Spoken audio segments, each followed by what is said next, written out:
Au cinéma, c'est l'événement, la sortie mercredi prochain partout en Europe d'Astérix aux Jeux Olympiques. Tenez-vous bien, le film va être projeté en France dans une salle sur 5. C'est énorme, mais Thomas Langmann, producteur et co-réalisateur, espère ainsi reconquérir le public. Son film est en effet le plus cher dans l'histoire du cinéma français, cher notamment en raison de la pléiade de stars internationales. Éric Cornet, Jean-Christophe Duclos.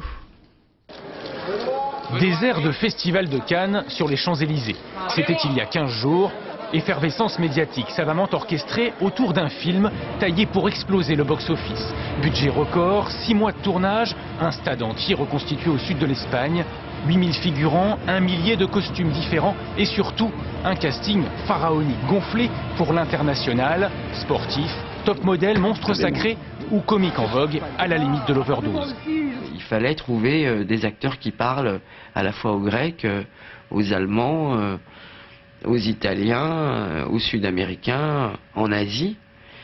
Et écoutez, c'est pas l'argument phare du film, mais le fait qu'il y ait Alain Delon, qu'il y ait Gérard Depardieu, qu'il y ait des guests, je pense pas que ça fasse trop. Tactique payante d'un point de vue financier en tout cas. 60 pays ont acheté le film, apportant les 2/3 du budget. Mais du coup, c'est le scénario qui en souffre, ressemblant par moments à une succession de numéros d'acteurs, pour certains des plus réjouissants. J'ai décidé que ce serait moi qui représenterais Rome aux Jeux Olympiques. Qui?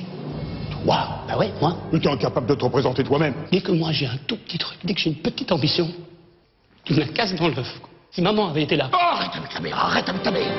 César Delon, Brutus Poulvorde, duo omniprésent qui relègue Astérix et Obélix au rang de figurants, un choix validé par Uderzo lui-même. C'est une chose qui m'a plu parce que d'abord il y a ce jeu entre Brutus, qui comme on le sait est un personnage historique aussi, bon, et qui a en quelque sorte aidé à assassiner son père dans l'histoire réelle. Là il essaye d'y arriver mais dit tellement gauchement qu'il en est ridicule. Et il joue ce rôle à merveille. Au final, rien ne semble devoir résister à ce troisième volet. Objectif 10 millions d'entrées, de quoi redonner un bon coup de fouet au cinéma français. C'est sûr qu'on fait pas d'omelette. On fait pas d'omelette.